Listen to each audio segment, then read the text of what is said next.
Hi guys, Justin here, welcome Farm 26, and I just got done giving her a bath. Let's get her ready for corn. I like to know what I've got in there for.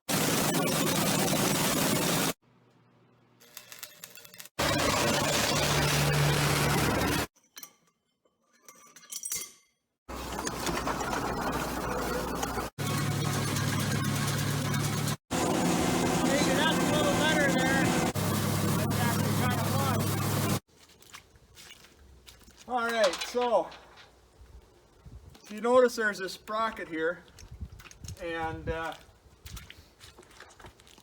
bean head runs on this double chain. Corn head, however, runs on 1,000 spline, so I have to run these adapters, and they just bolt on with 1/2 inch bolts. They're not anything crazy. But other than greasing, this is my first step. My greasing, although I wouldn't call it, boy, that's a noisy dump truck.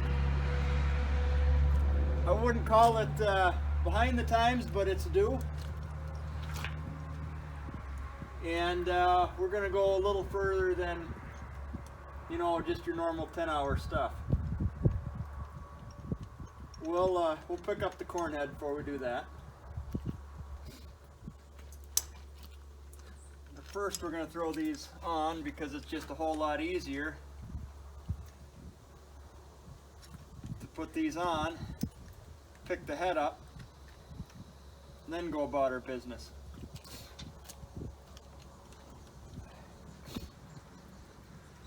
Kind of wouldn't mind switching this whole shaft over to 1,000. I think you can get the shaft. I think you can get it either aftermarket or through Deere.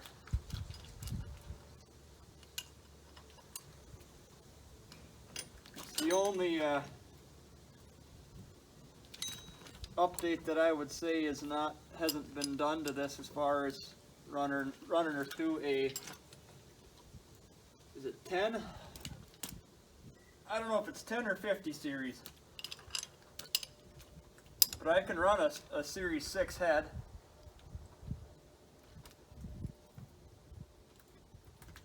I've got the hydraulic kit on it, or the head control kit for the hydraulics.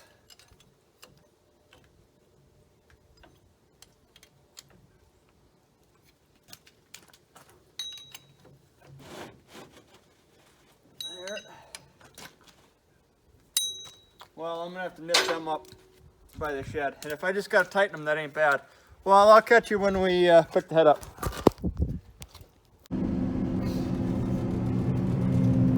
So there it is, corn head, and I am trying to get you guys kind of lined up, and we're gonna, hopefully it's not at too much of an angle, hopefully I can just pick it up without any trouble. Just putting it in first gear, you got a little more control.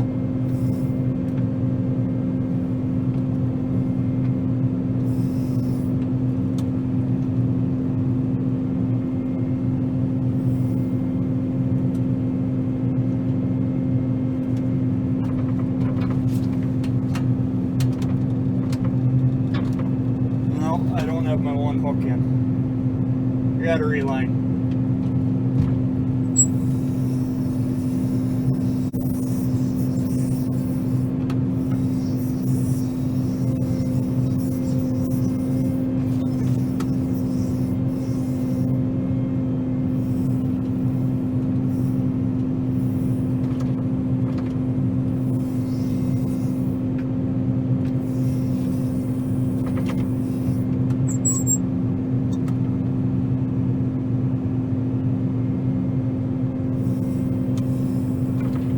Yep, that's got her. All right, up to the shed, and we can get it ready. Sure is weird seeing points in the front of this thing. But beans are done.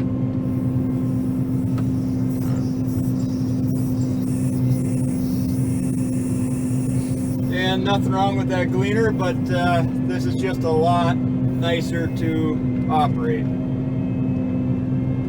little warmer too. The gleaner's got heat, but if it gets cold, it's much cooler in a gleaner than it is in here.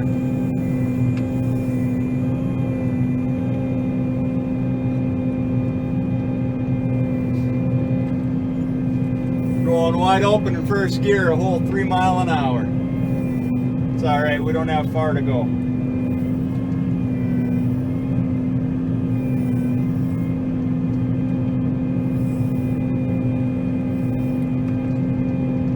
Well, I think I'm going to end you here, and we'll get up to the shed and get the head fully on and start greasing. Okay, so we're under the head, and this plate here, it's just held on with these couple screws, but the plate goes the full width of the head. That's got to come out so we can grease this gearbox right here and right here and so on. I'll just get that done. Okay, so I did give you all, or do you guys a favor and not do all the boring, but there it is. I'm only doing it on the last one here. Just take your bolts out the rest of the way. From there you can just tip it down. You might have to do some wiggling, but it will come out. There, not so bad. All right, let's get a grease gun. All right, so I did the other ones, and we're down to the last, but I thought I'd show you, and I'm gonna warn you, I'm gonna go into time here for a minute, but it's a lot of pumps into that little zerk that the gun's going into. And you sit here and you pump, then you pump some more, then you pump some more. And it's good to have someone up on top of the head. And I'm going to show that to you real quick. But there's a window that the grease comes out of. So if you follow your row unit up, you'll come to this hole, and you got to pull out this little plug. And we're gonna try and get real close for you. So I don't know if you can see what little bit of grease is in there, and there's more in there than you think, but you basically go till that window's full, and what you want is someone up here to watch that. Otherwise you're gonna pump, you'll be back and forth all day long. If you just got someone to say, yep, it's full, it's easy.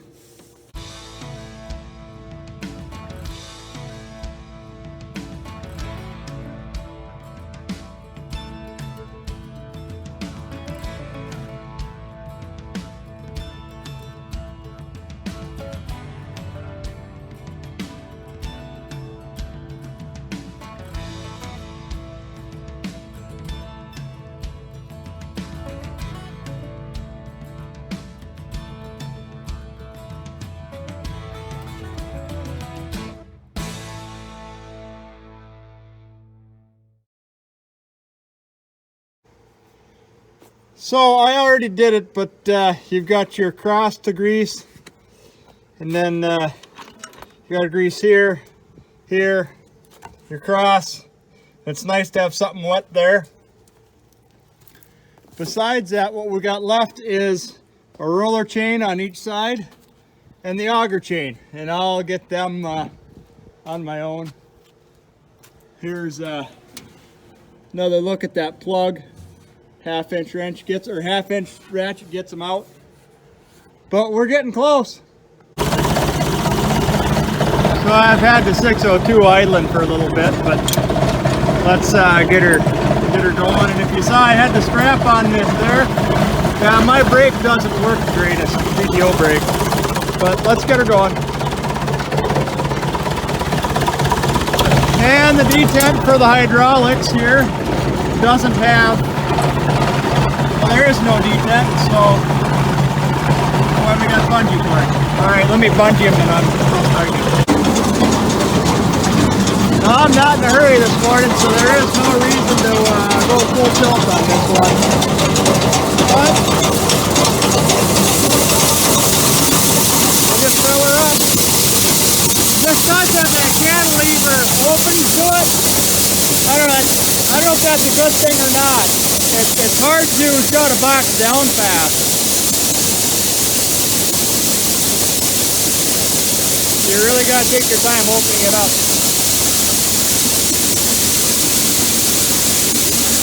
I'll probably go one more.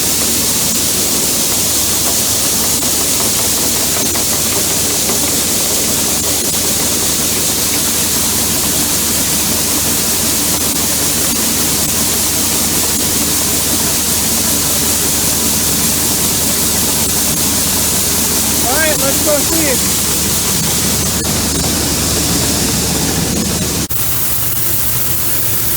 And there she comes. Nice, steady, making a nice little pile.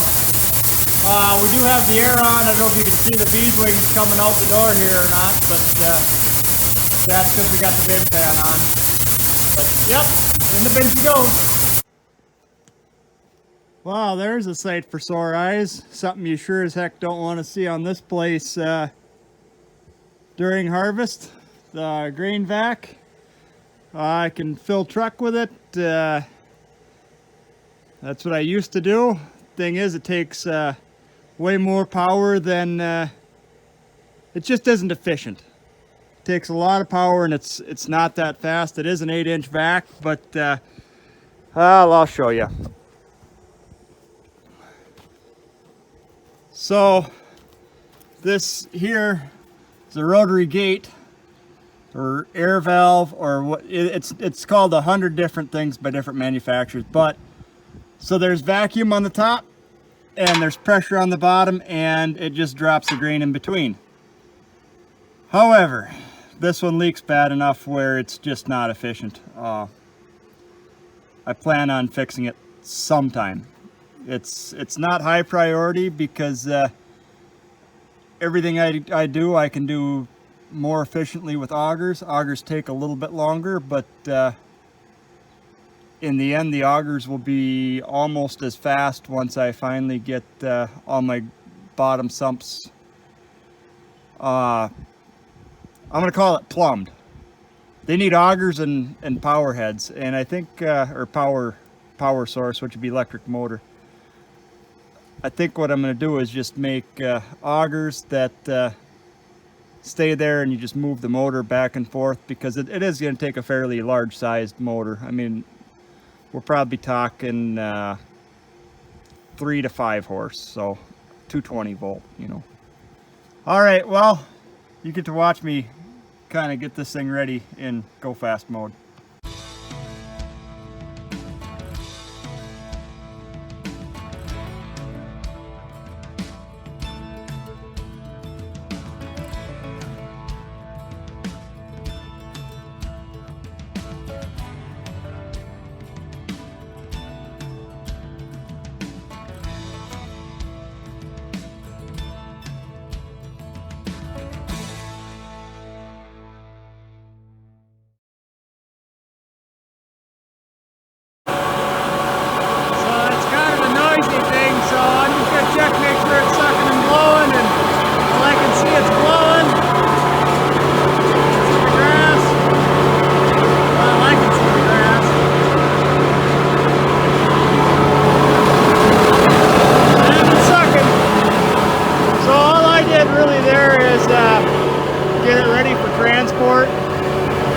And grease it. But there you go. We're gonna go clean up a mess.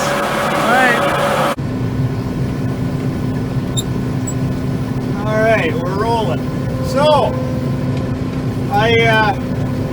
Dad come along yesterday and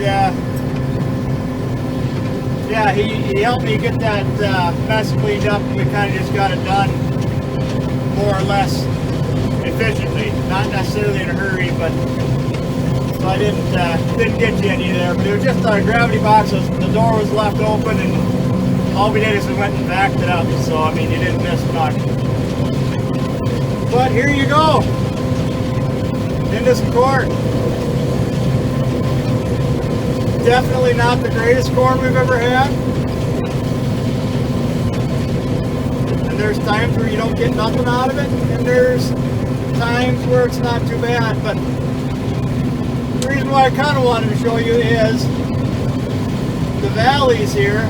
It's a very hilly place. The valleys actually got some corn that's about average.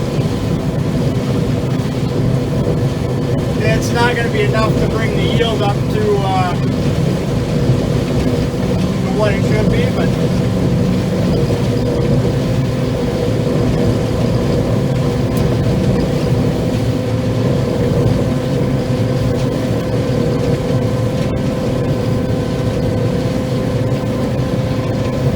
try and adjust you guys up just a little bit.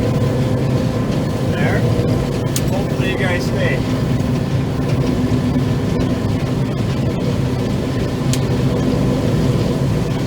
Yeah, this is definitely a roller coaster field.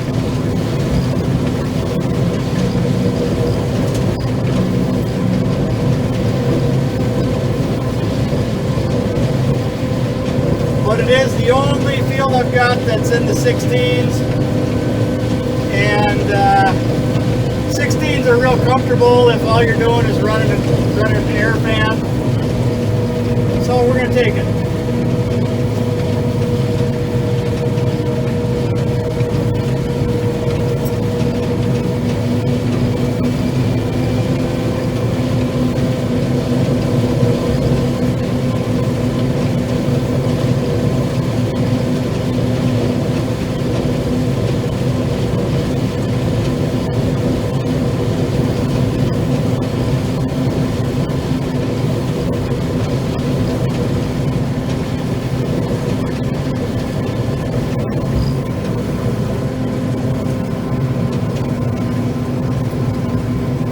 And as you can see, I already opened it up, and that's where I found my moisture. Dad's going to come and empty the boxes out.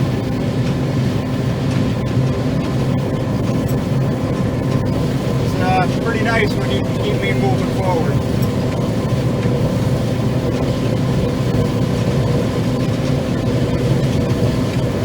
And he doesn't mind doing it.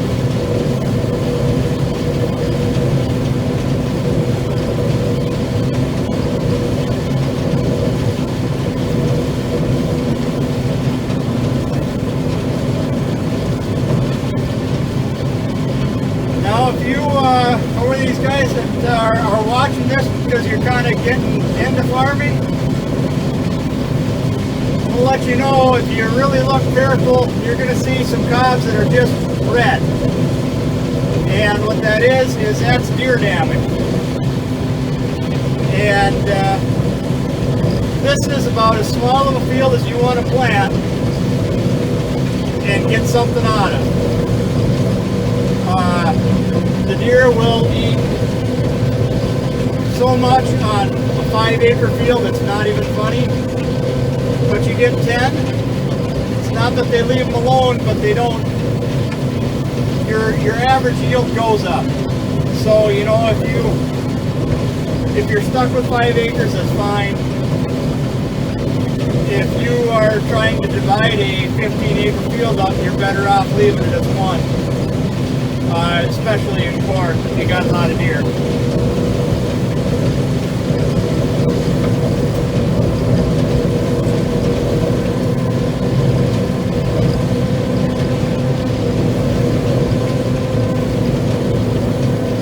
Deer just seem to gravitate towards smaller fields. And like this right here, the short stuff here, this is deer damage. That's not drought. Drought would just be about like this. just the deer have been in there and they've just munched and munched and munched.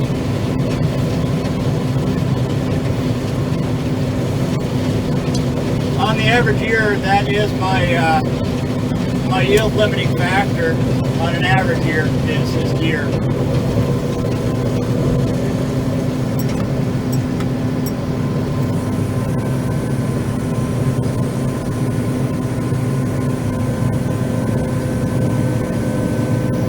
I've had them take, where I've had 150 bushel corn, I'd say even better, and I've only pulled 40, 50 off, just deer, small field, you know.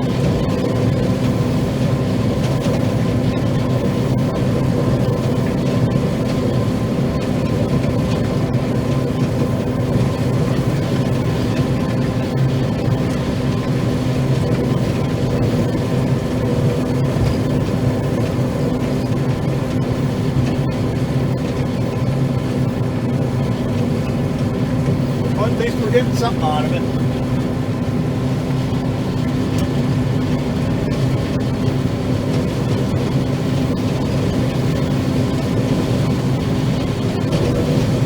So far, this is the best corn I have as an average and as a local.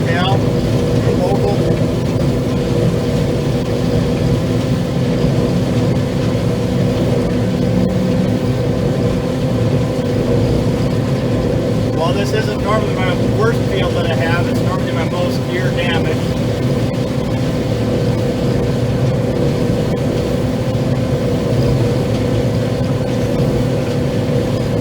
But I think this, we had a real small rain come through.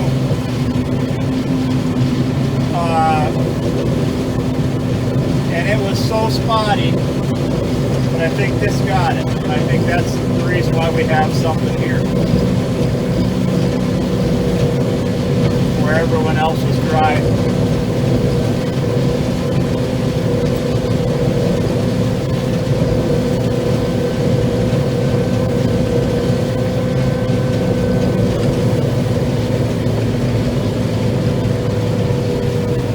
Well, you can hear that hydrostat work climbing these hills. It's a tough field to farm. It's definitely hilly.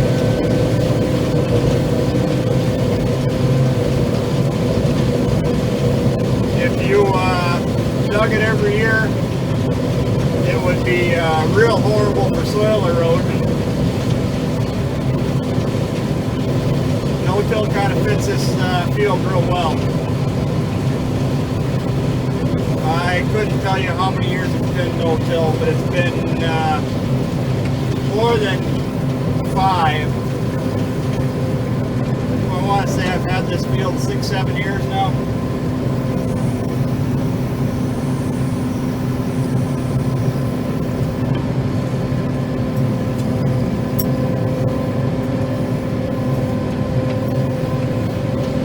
If you actually dug the soil underneath, it's sandier to the top. The further you dig down, the more gravel you get.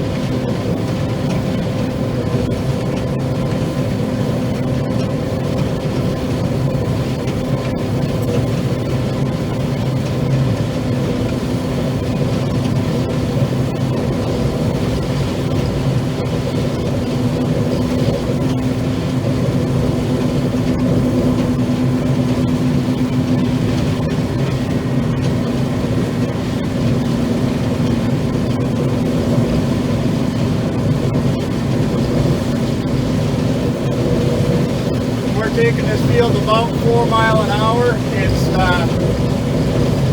we're actually moving kind of slow, and the reason why we're moving slow is it's so hilly that if you give your hydrostat just a little bit of a break, it won't heat on you. It'll still get warm, but it won't heat on you.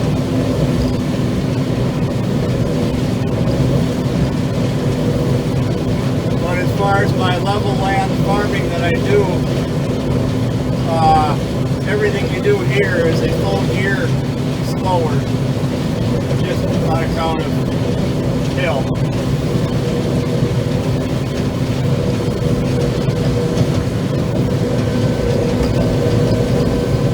Going up the tart.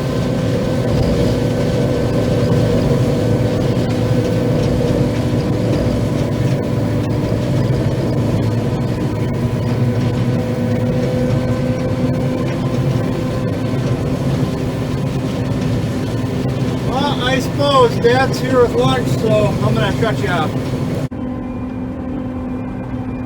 Alright, so it's been a few days since we've been here, and I'll let you know why. There's been some sick going through the house,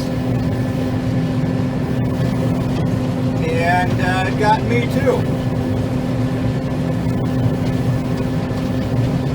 Let's see, how are you guys looking for video? I think I can work with that.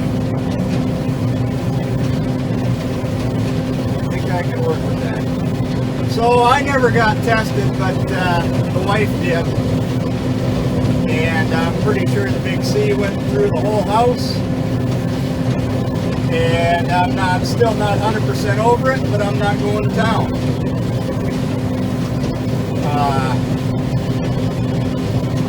The family all knows, like, outside the house, so we've really got no visitors. And as far as the corn, I'm not touching it. I'm not expecting a big day here. I just kind of want to get the last of my opening up done.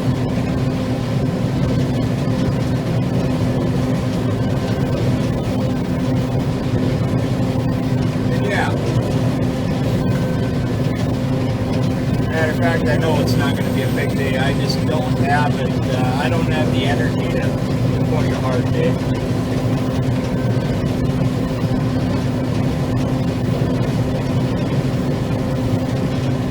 Stuff will take it out of you. I think it's close. But yeah, we're getting out of the house. We're getting limbered up, because we can only sit in a chair so long. And we're going to do something productive. We're not going to try and win the world. We're just going to try and open up a little bit. Or finish opening up. And is this my last right here? Yeah, it is. I might actually want to go to the other part of the field. So what I got on this chunk is there's a few holes that, you know, they don't screw the ground up or anything like that as far as workability, but you end up going around it, and it gets to be some, I wouldn't say interesting planting, but you got some curves and whatnot you got to deal with. Here I can see I roll this down when I come through. Last I went through here was in the dark, and even though I got good lights, it's still, you're trying to line up on a row, it's sometimes deceiving.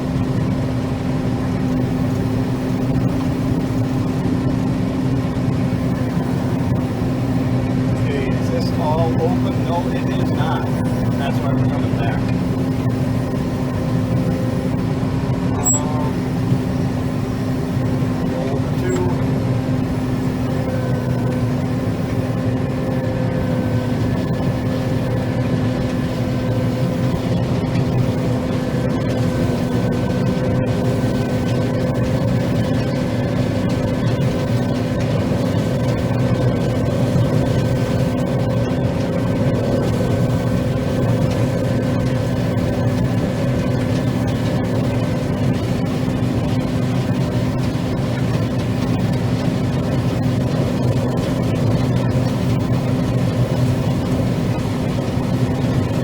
how you guys looking? Not too bad. Not too bad.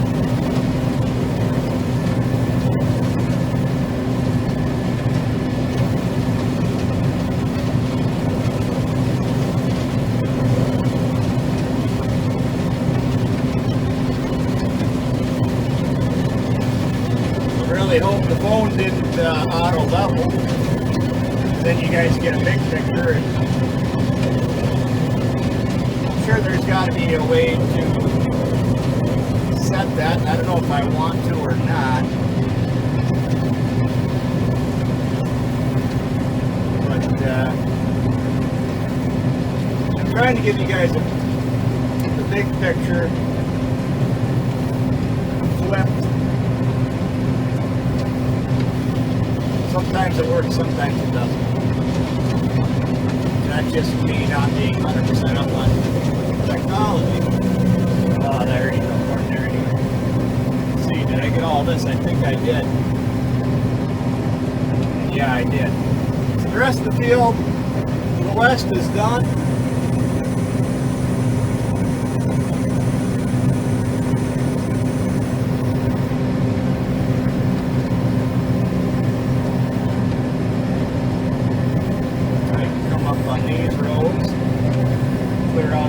I don't know what this little spot in the field right here is. It's not very big. But I tell you what, it does not produce no matter what. You got good weed control or not.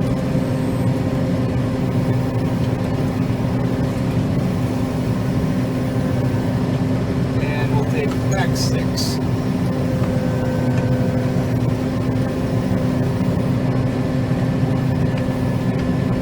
Some of them are probably going to give this comment to me eventually. 9,506 row head. Yeah, I can take more with this machine. But 6 row head works real nice because I got a 12 row planter, and 12 row head isn't that much for the machine. Probably not this year, but on an average year.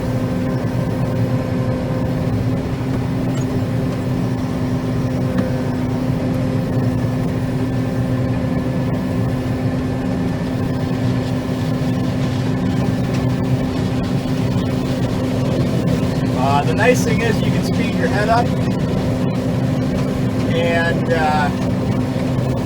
we're not going to see it today just because I'm not feeling the greatest. But if you are on top of your game, I can take forward as fast as I can go. Second gear, which I think is 5.5, 6 miles an hour. It will strip it and it'll do a good job.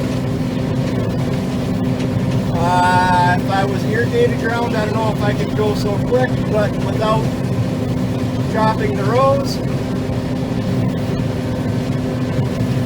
it works pretty good.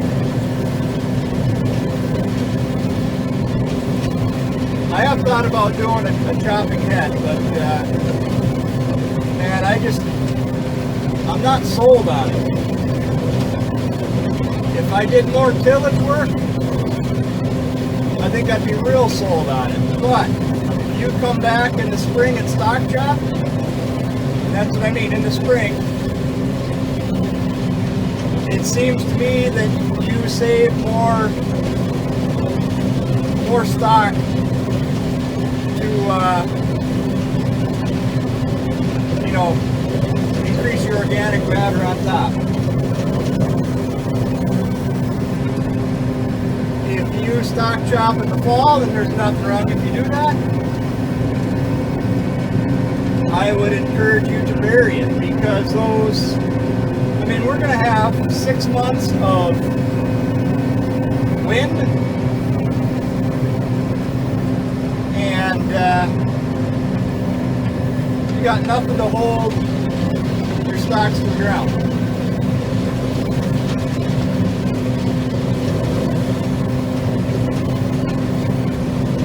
I've had a stock chopper for many years, and I kind of learned that one on accident. There's a lot of years where we're taking corn out in December. It just does not pay to put up wet corn unless you have a dryer. And I would even say, even if you have a dryer,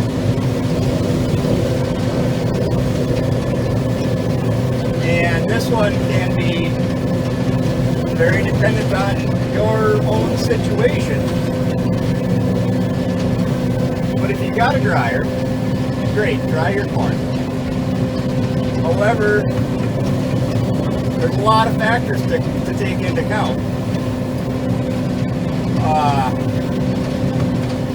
Number one for me is just plain cost of propane.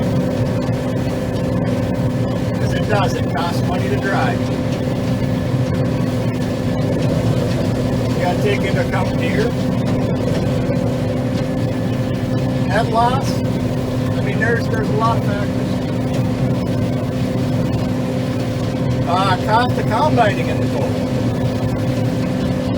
That's why I do have a dryer. It's not working. It's a little bit slower dryer.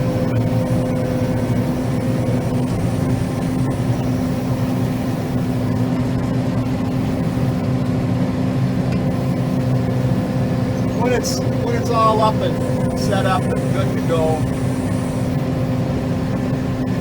I think it would pay for me to take 20% corn. You can dry 20% corn pretty efficiently. I don't think it would pay for me to go into real long day maturing corn and go, yeah, well, I can dry it. You might get the bushel, but if you're burning your bushel away,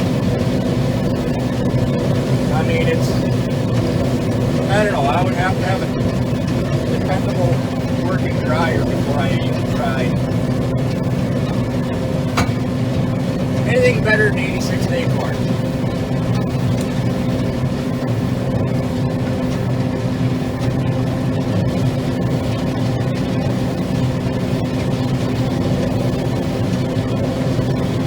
There you go. I don't know if you can see it here or not, but yeah, this is some of that drought flag corn. Cobs are coming in. They're not huge.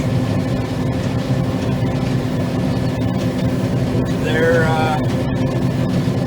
actually, to be honest, other than them being extremely low set on the stock. And I don't know if you see that or not, but if you really look at the points, you'll see that I get in the ground quite a bit. That's because most of the cobs are so low.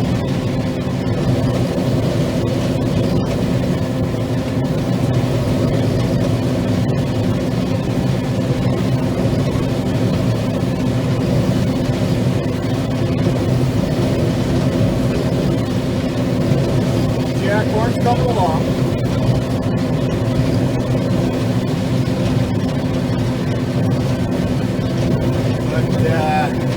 Yeah, I don't know. It might be a pretty tough year.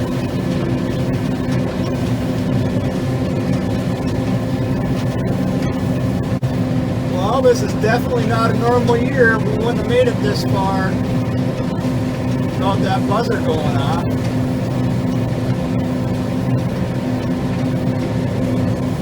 I think I got to give you guys some evidence that you look through the big channels and they get all excited about cap corn or cap whatever. Man, that's just a guy not paying attention. You don't want it on your cap, you want it in your box.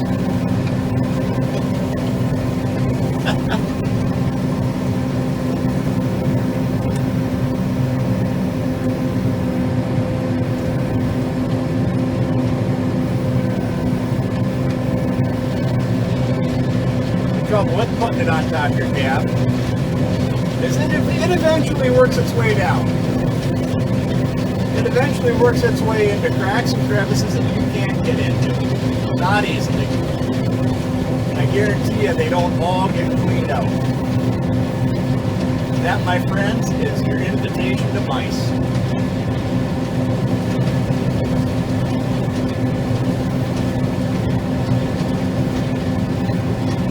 I don't like mice in a combine.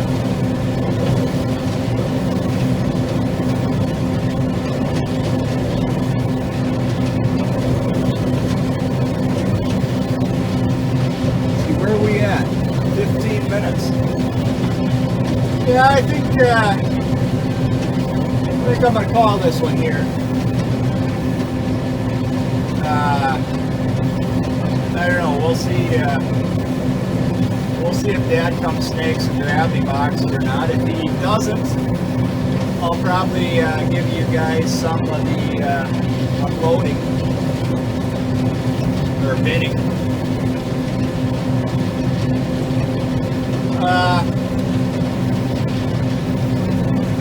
Another one I got for you is my comments are not posting as they should, and I don't know why.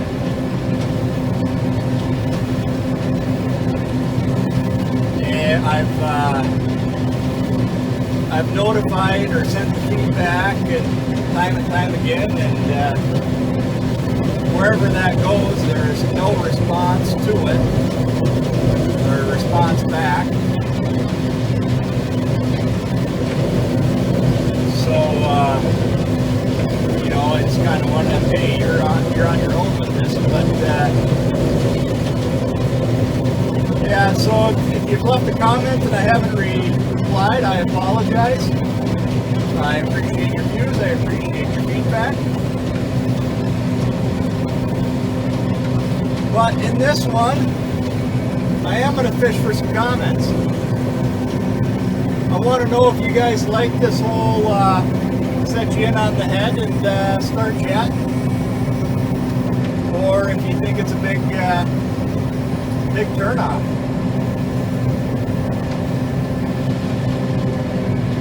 To me, unless you're doing the actual driving, harvesting is kind of boring. I mean, it's neat to see the guy get something done, but man, it's a grind unless you're in the seat, you know. It's the same thing over and over. It's the same thing every 5 seconds. That's why I comment or talk the way I do.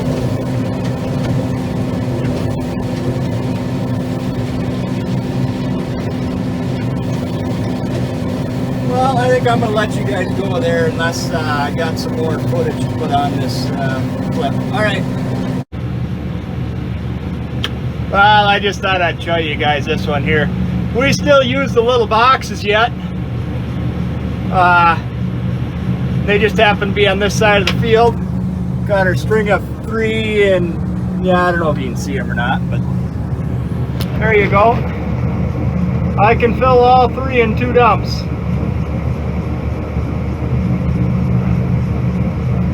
But I didn't have the hopper completely full, so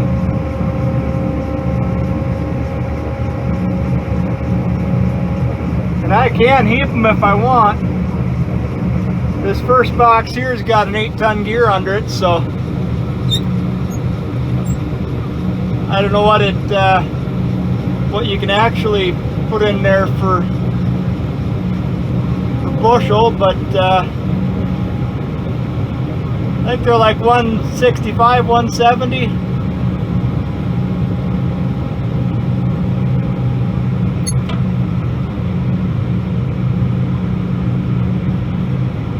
But there you go. The old boxes still get used. MG 24 rows center, 17.4% moisture. Let's see, window. We're just at the bottom. East side Bruner, 24 rows, 17.5%. West side Bruner's 14.4. And what these last little bits are is I planted 3 different varieties. And this west side Bruner, I didn't do a yield count. I'm done for the night. It's getting dark and I gotta fold this up and get it in the shed yet because it is gonna rain tonight. But yeah, it's so far that mid-state's ahead on yield. It's wetter like I kind of heard it would be, but not wet by extreme amounts. But all right. Well, there you go. Last box going in the bin. 4010 actually got put to work. I like these tires.